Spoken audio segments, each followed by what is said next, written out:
Hey narwhals, welcome back to some more weight loss stories. Please tap subscribe for more weight loss stories that help you stay on track and to join the narwhals. Is serious, Redditors who lost belly fat, what was your weight loss routine? I ate between 1500 and 1800 calories per day, ran 3 to 5 days per week, ranging from 3 to 15 miles, and lifted heavy 3 days per week. And the belly fat dropped last. I still have a power belly, but I'm much smaller all around. You can't just target belly fat. You have to get into fat burning mode, and then your body will burn it from everywhere. You have a lot of visceral fat that you can't even see. It's fat that's on your insides, around your intestines and such. That gets burned too. But if you get your metabolism kicking and you're eating right, your body will burn fat. You might look at the scales and see you're weighing less but still have fat on your belly, but you just need to keep going with your program. It'll go away eventually. Lots of water and sleep. Water has a huge part in lipolysis, taking energy out of fat cells. So basically, keeping 2 bottles of water in the fridge and finishing them by the end of each day. And before starting, I calculated my daily caloric expenditure, 1800 to 2000, and estimated how much food is that. I fasted once a week because I had to train myself to not eat out of boredom.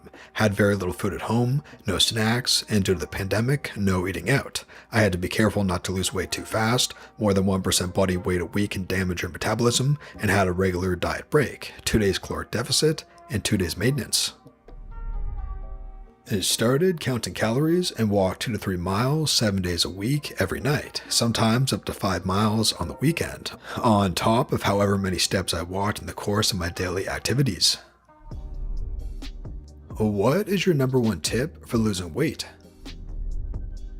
And cut liquid calories first. Start incorporating more small physical activities that aren't exercise. Walk an extra round if you have to copy something, get an extra cup of coffee or tea, take the stairs. Getting a Fitbit really helped. Burn more calories than you take in. It's really that simple. If you feel hungry, drink an entire glass of water. Eat smaller portions. If you've ate and you still feel hungry, drink a glass of water and wait for 5 or 10 minutes. If you're still hungry after that, get another plate. You don't have to be a musclehead to lose weight. Just walk and that'll burn calories. Calorie counting. I've already lost 10 kilograms, 7 still left. I use a calorie counting app to track the calorie intake every day, and I eat whatever I want as long as I don't pass the limit. For example, if I had a huge lunch, I'll have a lighter dinner. Also, I try to relax more on the weekends and get back on track on Monday. Also, don't be too hard on yourself unless it's a life or death situation. The goal is a sustainable weight loss, so if you fail one time, it's not the end of the world, and you can start again. Don't restrain yourself too much or it will possibly end in a binge. To lose weight and keep it that way, you have to think on a diet that you can follow easily all of your life. Eat a lot of greens, few calories but they fill your stomach and it's full of vitamins. Drink a lot of water, see a nutritionist or dietitian or even your doctor. They'll help you adapt the diet depending on your needs. Do some exercise, it's good for your health. And don't focus too much on your weight because it can be a bummer some days. Eat less, period. Anything else is at best fluff and at worst actually counterproductive. Eating certain foods, avoiding certain foods, supplements, even exercise are all little more than something else to do while you're not eating as much. Eat less and you will lose weight. Here is the tough part for me though. How do people get past being hangry and miserable? Incrementally. Don't go from a triple Whopper and an extra large Coke to a leaf of lettuce and a cup of diet water in one go. That way lies failure. Get the double instead of the triple, and the medium instead of the large. When that normalizes, get the single instead of the double, and a small instead of the medium. Congratulations, you've cut your calories from Burger King in half.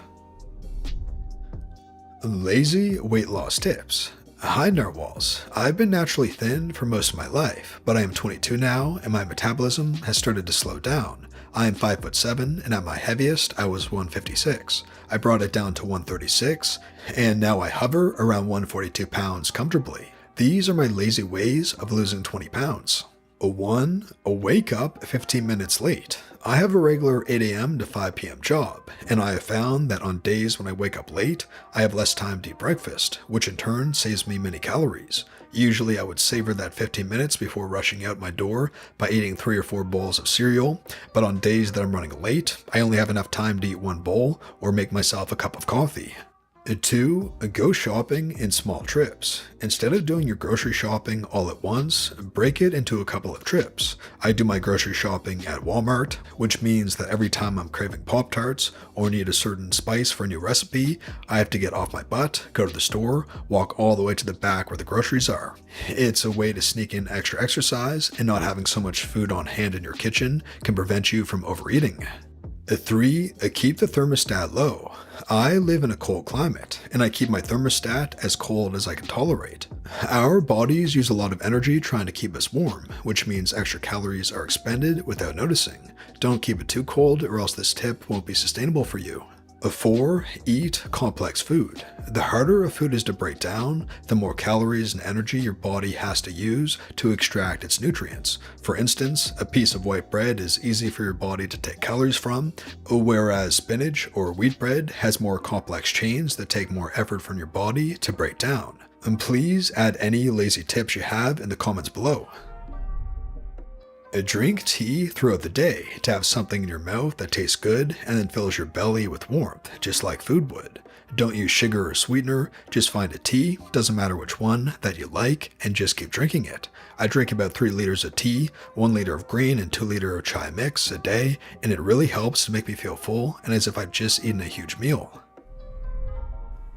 I use both calories in, calories out, and intermittent fasting. I'm not rigid with either, but I'm far more inclined to stick to my fasting window, thereby reducing my caloric intake by default. Use smaller plates. This is so underrated. If you struggle with portion sizing, try dishing up the same exact amount of food on a regular dinner plate versus a salad plate. The salad plate will always look like more food, even when sitting directly next to the same portion sizes on the larger plate. This helped get my portions down to a much more reasonable level, and I never felt like I was missing out or not eating as much. And don't skip treats. I already have a pretty restrictive diet, so I can't have most of the fruits that are often suggested in lieu of dessert. However, I've also got a sweet tooth. My current trick is to make individual sized desserts rather than try to not cut a huge chunk of that perfect chocolate cake. Yeah, those slices get a little bigger every time. Right now I'm without a stove, so I was looking at the recent trend of microwave cake in a cup. And they're well over 300 plus calories each, and not much else to recommend them except high fat, sugar, and a chemistry kit. But Trader Joe's chocolate muffin in a cup has a ton of protein, some fiber, far less sugar, and 270 calories. I add about a tablespoon of dark chocolate chips, and that's my cake. The Kodiak Cakes muffin cup is a close second and my backup when I can't get to Trader Joe's. It's about finding those compromises that get you closer to your goal, not about depriving yourself of the little things that make life enjoyable. If you get to your goal and you are miserable and you have been the entire way there, then it's not even remotely sustainable. If you love ranch dip, get snack bags of chips and keep baby carrots, bell peppers, or try sliced raw mushrooms. This was a game changer before my diet restrictions, and I suggest people try it. If the reason you go for chips is for the salt, try individual packages of olives. They hold a lot longer than the potato or corn carbs. If you need the crunch, try pretzels over chips. This is one of those compromises where you are moving away from something that can tank a day's calories with a few ounces. 1 ounce is the tiny snack bag size, whereas pretzels are significantly lower in fat and a bit more satisfying in terms of calories to actual food amount. Find those places in your diet where you can swap in a lower calorie or more healthful foodstuffs, like full-fat Greek yogurt instead of sour cream. Swap in snacking veggies and reduce chips. Substitute carbonated flavored waters for soda or other liquid calories, or any place where you don't really notice the lack. This is a trial and error thing, but makes these swaps sustainable. It also makes you aware of what you're actually craving, salt versus chips, and what you enjoy so much that you're willing to make adjustments for elsewhere in your diet. I make room for s'mores year round. And that brings us to the end, narwhals. Please tap subscribe for more weight loss stories that help you stay on track and to join the narwhals. Lastly, here's our featured narwhal of the day. Is starting the new year over 55 pounds lighter? Remember that it is possible. I still have a long way to go, but progress is what counts.